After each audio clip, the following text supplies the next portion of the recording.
여러분, 우리가 세상을 살아가면서 피할 수 없는 갈등의 문제가 여러 가지가 있습니다. 집안일도 있을 수 있고, 아니면 친구와의 문제가 있을 수 있고, 부모와 자식 간의 문제도 있을 수 있고, 여러 가지 갈등의 문제가 아마도 많이 있습니다. 그런데 그 갈등의 수많은 문제 중에 하나가 바로 내 마음대로 내 자유롭게 살 수가 없다라는 그런 문제가 있을 것입니다. 특히 내가 하고 싶은 일들만 하면서 살 수 없는 것이 바로 이 세상이지요. 내가 하기 싫어도 어쩔 수 없이 할 수밖에 없는 그런 일들이 세상에는 너무나 많이 있습니다. 내가 하기 싫음에도 불구하고 우리가 지금 처해 있는 이 상황과 여건에 따라서, 그리고 내가 맡은 직분에 따라서 해야 하는 일들이 세상에는 반드시 있다는 것입니다. 여러분, 예를 들어서 공부하는 학생이 공부하기 싫다고 해서 공부는 안 하고 늘 놀기만 한다면 여러분 어떻게 되겠습니까? 그 학생의 장래는 아마 쉽지 않을 것입니다. 그리고 한 사람의 가장이 일하기 싫다고 해서 직장을 그만두고 집에서 빈둥거리고 있으면 그것 또한 잘못된 일이지요. 여러분, 이것은 비단 세상의 사람들뿐만 아니라 하나님 믿는 우리들도 마찬가지입니다. 우리 하나님의 자녀 역시 우리가 하기 싫어도 그것이 하나님의 뜻이라면 반드시 순종해야 할 일들이 많이 있는 것입니다. 내 뜻과 정반대되는 일이지만, 내가 하기 싫은 일이지만 왜 하나님께서 나에게 이런 일을 시켰다고 생각을 할 수도 있지만, 내 생각과는 다른 일이라고 할 수 있지만 그것이 진정으로 하나님의 뜻이고 하나님의 생각이라면 우리는 반드시 그 일에 순종을 해야 하는 것입니다. 이처럼 오늘 본문에 나오는 요나가 겪고 있는 갈등 역시 자신의 뜻과 하나님의 뜻이 다르기 때문에 생긴 갈등이었습니다. 니느웨에 가서 하나님의 말씀을 전하라고 하는 그 하나님의 명령, 요나 자신은 정말 하기 싫었습니다. 그러나 아무리 하기 싫어도 그것은 하나님의 뜻이었기에 요나는 어쩔 수 없이 순종할 수밖에 없었습니다. 비록 요나가 어쩔 수 없이 하나님의 말씀에 순종을 했지만 그의 순종의 모습 속에 기쁨과 즐거움은 전혀 찾아볼 수가 없었던 것이죠. 그래서 이 요나의 내면에는 하기 싫은 일을 억지로 할 수밖에 없는 불만과 불평이 자신의 마음속에 가득 차고 있었던 것입니다. 그래서 하나님의 뜻과 내 뜻이 다른 경우, 그리고 하나님의 생각과 내 생각이 다른 경우, 그리고 내가 하기 싫은 일을 억지로 해야 할 수밖에 없는 그런 경우는 우리가 내면에 갈등을 할 수가 있습니다. 이처럼 오늘날 우리도 요나가 경험하고 있는 이런 갈등을 아마도 다 한 번씩은 경험을 했을 것입니다. 내 생각과 뜻과는 상관없이 그 하나님의 뜻을 따라서 살아가야 하는 그 경우가 우리가 신앙의 길 가운데 얼마든지 있을 수가 있습니다. 그렇다면 과연 우리가 이러한 갈등을 경험할 때 우리는 어떻게 지혜롭게 대처를 해야 하는 것일까요? 그리고 우리가 어떻게 해야 내가 경험하는 내면의 갈등을 넘어서 하나님이 기쁘시게 하는, 그리고 하나님이 사용하실 수 있는 그런 순종의 삶을 있을까요? 오늘 본문을 통해서 그것을 잠시 살펴보도록 하겠습니다. 먼저 하나님의 뜻을 믿음으로 받아들일 수 있어야 합니다. 여러분, 사실 이 세상에 사는 그리스도인 치고 아무런 갈등의 문제 없이 하나님의 뜻을 전적으로 순응하는 그리스도인들은 거의 없을 것입니다. 우리 믿는 사람들도 얼마나 많이, 그리고 삶의 현장에서, 그리고 믿음의 현장에서 하나님의 뜻을 받아들이는 그 문제 때문에 얼마나 많은 갈등과 고민으로 밤잠을 설치는 그런 일을 경험하는지 모르는 것입니다. 결혼의 문제가 있고, 직장의 문제, 사업의 문제, 가족의 문제, 그리고 친구의 문제 등등, 이웃의 문제 등등, 내 생각과 하나님과 생각이 다를 때, 내 뜻과 하나님의 뜻이 전혀 다를 때, 그때 얼마나 수많은 갈등이 일어나는지 모르는 것입니다. 사실 우리가 기도하는 많은 제목들을 보면 하나님의 뜻을 이루기 위해서 열심히 기도하는 것도 있지만, 그것보다는 오히려 우리의 뜻과 하나님 뜻이 맞지 않아서 어떻게든 하나님을 설득하기 위해서 기도하는 것들이 있습니다. 하나님 앞에 내 뜻을 관철시키기 위해서 애쓰는 고집의 기도가 많이 있습니다. 그런데 이것은 오늘 보면 요나의 경우도 이 경우와 마찬가지라고 할 수 있습니다. 여러분 오늘 본문 3절에 보시면 여호와여 원하건대 이제 내 생명을 거두어 가소서 사는 것보다 죽는 것이 내게 나음이다 라고 말씀하고 있습니다. 여러분 요나는 하나님의 뜻을 받아들이기 위해 있어서 그 뜻이 자기 마음에 너무나 들지 않았습니다. 그래서 자신의 삶의 의욕까지 잃어버렸다고 이렇게 하나님께 고백을 하고 있는 것입니다. 그리고 요나는 자신의 뜻대로 되지 않으니까 아무것도 하기 싫은 무기력증에 시달리고 있다는 것이죠. 내 뜻대로, 내 생각대로, 내 고집대로, 내가 하고 싶은 대로 안 되니까 어린아이처럼 징징 울고 하나님이고 나발이고 다 귀찮다라고 이렇게 요나는 고백을 하고 있는 것입니다. 그래서 5절에 보면 성읍에서 나가서 그 성읍 동쪽에 앉아 거기서 자기를 위하여 초막을 짓고 그 성읍에 무슨 일이 일어나는가를 보려고 그 그늘 아래에 앉아버리게 되는 내용이 나오지요. 그래서 요나는 지금까지 하나님의 사역에서 핵심적인 역할을 해왔습니다. 이제 성읍 밖에 나가서 그늘에 앉아 구경이나 하겠다고 말하고 있는 현실이란 것입니다. 이제 더 이상 하나님의 뜻을 받아들이지 못하겠다라고 이렇게 말하고 있는 것입니다. 나도 모르니까 하나님이 알아서 하세요. 나는 모릅니다라고 이렇게 하나님께 배척식으로 나오고 있다는 것이죠. 요나는 한순간에 방관자와 구경꾼의 자리에서 서게 되었던 것입니다. 근데 여러분 이것을 보실 때 과연 이것이 요나만의 문제라고 할 수가 있습니까 여러분? 이것은 요나뿐만 아니라 우리도 이렇게 할 수가 있다는 것입니다.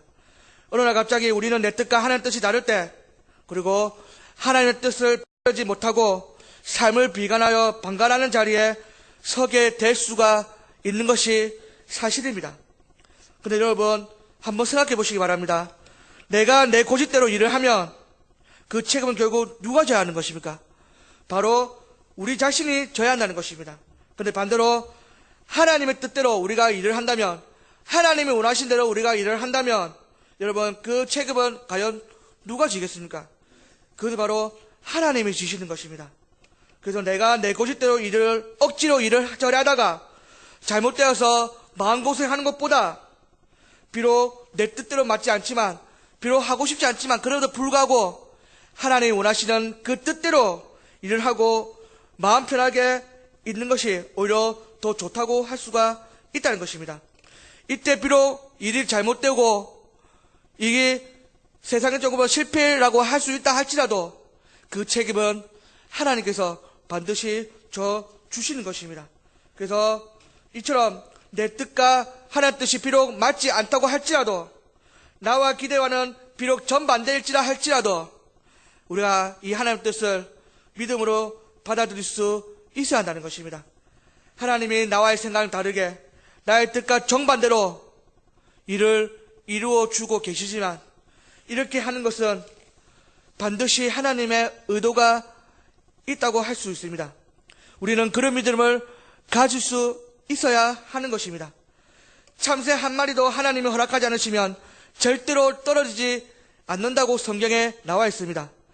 이 사실을 우리가 믿는다면 내가 원하지 않는 할지라도 그 상황은 하나님의 선하신 뜻 가운데에 이루어진 거라고 할 수 있습니다.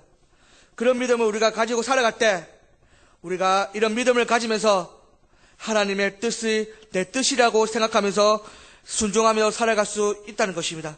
사랑하는 성도 여러분, 비록 내 뜻과 하나님의 뜻이 맞지 않은 경우가 많이 있습니다. 그럼에도 불구하고 이것이 하나님의 뜻이라 할지라면 잃는다 할지라도 그 뜻에 순종할 수 있는 여러분 될 수 있기를 간절히 소망드립니다. 둘째, 하나님의 뜻을 온전히 분별할 수 있어야 하는 것입니다. 여러분, 우리가 신앙생활을 하는 그 의미가 무엇입니까? 여러분, 우리가 신앙생활을 하는 의미는 여러 가지로 정의를 내릴 수가 있지만 가장 대표적인 것이 바로 하나님을 알아가는 것에 있는 것이 여러분 아니겠습니까? 그래서 성경은 다음과 같이 말하고 있습니다. 영생은 곧 유일하신 참 하나님과 그의 보내신 자 예수 그리스도를 아는 것이다 라고 말씀을 하고 있습니다. 그런데 여기서 안다라는 것은 우리가 피상적으로 머릿속 지식만 의미하는 것이 아니라는 것입니다. 보다 정확하게 말하면 하나님에 대해서 알아간다는 것은 하나님의 뜻이 무엇인지에 대해 내가 알고 순종한 삶을 말하는 것이라고 할 수 있습니다. 그래서 신앙생활 의미가 하나님에 대한 머릿속의 지식만 아는 것이라면 오늘 본문에 나오는 이 요나는 더 이상 신앙생활을 할 필요가 없습니다. 왜냐하면 요나는 이미 지식적으로는 하나님이 어떠한 분이신지를 이미 다 알고 있었기 때문입니다. 그래서 오늘 본문 2절을 보면 이런 말씀이 있습니다. 여호와께 기도하여 이르되 여호와여 내가 고국에 있을 때에 이러하겠다고 말씀하지 아니하였나이까. 그러므로 내가 빨리 다시스로 도망하였사오니 주께서는 은혜로우시며 자비로우시며 노하기를 더대하시며 인애가 크시사 뜻을 돌이켜 제하시는 하나님이신 줄을 내가 알았습니다 라고 말씀을 하고 있습니다. 요나는 지금 자신이 지식적으로 알고 있는 이 하나님의 에 대해서 말을 하고 있습니다. 이때 말하는 지식적인 하나님은 은혜로운 분, 자비로운 분, 노하기를 더 다르신 분, 인애가 크신 분, 이렇게 요나는 하나님이 어떤 분이란 것을 처음부터 지식적으로는 알고 있었습니다. 그래서 이런 하나님이 자신에게 니느웨 성을 용서하실 것 같아서 일찌감치 알아채고 도망했다는 말이 오늘 본문 2절의 말씀이라고 할 수 있습니다. 그런데 이렇게 은혜로우시고 자비로우신 그 하나님에 대한 속성을 요나는 머리로는 지식적으로는 비록 알았지만 그 하나님의 진정한 뜻을 분별하는 그 성숙한 신앙인은 아니었던 것입니다. 그래서 오늘 요나에서 나오는 하나님 뜻이 여러분 무엇입니까? 과연 하나님이 요나에게 니느웨에 가서 하나님의 말씀을 전하게 하는 것, 그것이 단지 니느웨가 죄로 인해서 멸망을 당한 것을 알려주는 것이, 그것이 고작 여러분 하나님의 뜻이었을까요? 하나님의 뜻은 하나님의 말씀을 선포함으로써 이 니느웨 사람들이 자신들의 죄를 깨닫고 죄인들이 회개함으로써 자신에게 돌아오는 것을 원하시고 있는 것입니다. 그런 하나님의 뜻을 알지 못한 채 지금 요나는 니느웨 백성들이 회개하는 모습을 보고 하나님이 그들을 멸망시키지 않는 것을 보고 하나님께 불평하고 있는 것입니다. 아니, 그것을 넘어서 이제 하나님 앞에 화를 내고 있습니다. 여러분, 본문의 시작이 어떻게 됩니까? 1절에 보면 요나가 매우 싫어하고 성내며라고 이렇게 오늘 본문을 시작을 하고 있습니다. 니느웨 사람들이 그들의 죄를 회개하자 하나님은 이 성읍을 멸망시키고자 했던 그 하나님의 뜻을 돌이켰습니다. 그리고 니느웨 성을 오히려 축복을 해주고 부흥을 시켜 주셨습니다. 그런데 요나는 그런 현실을 매우 싫어했습니다. 그래서 성경에서는 요나가 싫어하고 성내며 그렇게 말하고 있다고 말씀하고 있는 것입니다. 여러분, 우리 역시도 요나처럼 하나님을 믿는다고 하면서도 아직까지 하나님의 뜻을 모른 채 나만의 뜻만을 여러분 고집하고 있는 경우가 많이 있습니다. 내 뜻과 하나님의 뜻이 같지 않다면 어디든지 하나님 앞에 불평하며 원망하는 모습을 보이는 경우가 많이 있습니다. 그런데 만약 여러분 요나가 하나님의 진정한 뜻을 분별할 줄 알았다면 여러분 그는 원망과 불평이 아닌 오히려 감사와 찬양으로 이렇게 찬양을 아마 했을 것입니다. 어찌 보면 우리의 삶 가운데 원망과 불평이 많은 이유는 바로 하나님의 뜻을 우리가 온전히 분별하지 못해서 그럴 수 있을 것입니다. 내 생각에는 이렇게 될 줄 알았는데 내 생각에는 이렇게 되는 것이 더 좋은데 라고 생각하면서 내 생각대로 내 뜻대로 일되지 않으니까 오히려 하나님께 왜 이것을 이루어주지 않느냐, 왜 내 기도를 들어주지 않느냐라고 오히려 불평과 불만이 가득하게 된다는 것입니다. 그래 여러분 이제는 우리의 머릿속에 내 생각이 아닌 하나님의 생각과 뜻으로 여러분 가르쳐 보시길 바랍니다. 여러분 그럴 때 우리는 진정 하나님의 뜻이 무엇인지 분별할 수 있습니다. 그래서 여러분 하나님의 뜻을 분별할 줄 알아서 언제 하나님 앞에 기쁨과 즐거움으로 늘 하나님께 동의하는 그런 신앙생활을 할 수 있는 여러분 될 수 있기를 간절히 소망드립니다. 세 번째는 하나님은 우리가 기쁨으로 순종하여 뜻을 이루기를 원하시고 계시다는 것입니다. 자신의 의사와 상관없이 억지로 하나님의 말씀을 전한 그 요나. 그런데 하나님은 그러한 억지 순종을 통해서라도 하나님의 뜻을 이루어 주셨습니다. 요나가 비록 자신은 하기 싫지만 억지로 순종을 했지만 하나님은 그럼에도 불구하고 그 요나의 이술을 통해서 니느웨 백성들에게 하나님의 말씀을 전했고, 이 말씀들은 니느웨 백성들은 자신의 죄를 깨닫고 하나님께 회개를 하기 시작했습니다. 여기에 우리는 순종의 중요성을 알 수가 있습니다. 하나님이 우리가 순종의 자리에 있기를 원하시는 그 이유가 바로 우리의 순종을 통해서 하나님의 역사를 이루어 가시기 위해서인 것입니다. 우리는 여기서 순종의 중요성을 배울 수가 있습니다. 여러분, 만약 요나가 자신의 순종을 통하여서 이 수많은 영혼을 구원받을 수 있었다, 그 사실을 만약에 먼저 깨달았다면 원망과 불평이 아니라 여러분 오히려 감사 찬양이 나왔을 것입니다. 비록 자신이 기대한 것처럼 니느웨 성이 망하지 않았지만 이 하나님께서 니느웨 성을 구원하는 나를 쓰셨구나, 나를 사용하셔서 이런 놀라운 일을 하셨구나 하는 관점에서 그렇게 요나가 바라보았다면 아마 요나의 인생이 지금보다 더욱더 많이 달라져 있었을 것입니다. 여러분, 그렇게 얘기할 때 내 뜻, 내 생각, 내 욕심을 고집할수록 오히려 내 인생은 더욱더 비참해지는 것입니다. 여러분, 그런 의미에서 주님이 겟세마네 동산에서 드리신 기도가 얼마나 위대한 기도인지 우리는 알 수 있습니다. 이처럼 우리도 우리의 주님이신 그 예수님처럼 우리가 하나님의 뜻을 따라서 삶을 사는 법을 배울 수 있어야 하는 것입니다. 여러분, 어떤 한 부부가 뜻하지 않게 하나님의 강권적인 역사로 외국의 선교사로 나가게 되었습니다. 사실 이 부부는 외국에서 유학생활을 하면서 공부를 아주 많이 해서 한국으로 돌아와 교수를 하거나 아니면 기타 좋은 직장에 취업하는 것이 목표였습니다. 그래서 밤새워 열심히 공부해서 미국의 인류대학에 들어가 우수한 성적으로 졸업을 했습니다. 이제 한국에 돌아오면 이제 성공의 길, 출세의 길이 열리게 되었습니다. 그런데 이 하나님의 강권적인 역사로 인해서 이 부부는 한국으로 돌아오는 것이 아니라 오히려 몽골이라는 나라로 가게 되었습니다. 그곳에서 몽골 사람들을 섬기며 복음을 전하게 되었습니다. 이 부부는 처음에는 내가 여기서 왜 이런 고생을 하기 위해서 미국에 가서 죽으라 공부를 했나라고 하나님께 원망과 불평을 했습니다. 하지만 하나님이 사실 무서워서 어쩔 수 없이 순종을 했지만 자신들이 처해 있는 열악한 현실을 바라보며 이들은 한숨밖에 나오지 않았습니다.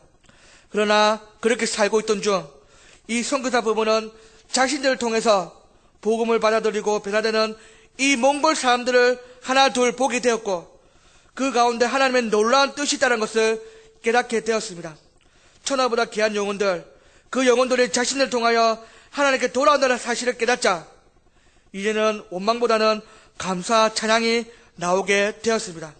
그리고 하나님께서는 이런 선교사 부부를 통해서 더욱더 많은 몽골 사람들의 영혼을 구원시키고 또한 믿음의 사역자들을 배출하게 하셨던 것입니다. 여러분, 이처럼 하나님은 우리의 순종을 통해서 일을 하고 계십니다. 그래서 우리가 일을 할 때는 물론 하나님께서 억지로운 순종도 받아들이지만 이왕이면 기쁜 마음으로 우리가 순종을 해야 합니다. 나를 통해서 내 주변 어떤 사람에게 예수 그리스도의 놀라운 복음을 전하여 그들을 구원의 길로 인도할 수 있도록 하나님은 나를 사용하시기를 원한다는 것입니다. 인생에 지치고 절망 속에 주저앉아 있는 이웃을 다시 일으켜 세우기 위해서 내 말과 내 친절, 내 사랑을 그리고 내 희생을 하나님은 원하고 있다는 것입니다. 주께서 그토록 요락하고 부족한 우리의 모습을 아시지만 그래도 끝까지 우리를 사랑하셔서 우리를 쓰시고 싶어 한다는 사실을 여러분 우리가 깨닫는다면 우리는 이 사실 때문에 감격해하며 감사하며 살 수 있습니다. 하나님께서 나를 사용하신다. 그 사실 하나만으로도 우리는 감사와 찬양을 올려드릴 수 있습니다. 그래서 우리가 하나님께서 그 사람을 귀하게 사용하시며 이런 사람은 자신의 연약함과 부족함을 뛰어넘어 하나님 나라와 영광을 위하여 놀랍도록 이렇게 사명을 감당을 할 것입니다. 여러분, 아무쪼록 주께서 한다는 놀라운 그런 사실 앞에 언제나 기쁨과 감사로 응답할 수 있는 여러분 될 수 있기를 간절히 소망드립니다. 그래서 그 감사를 통해서 늘 주님 앞에 아름답고 귀하게 쓰임받는 여러분 될 수 있기를 주님을 간절히 축원드립니다. 기도하겠습니다.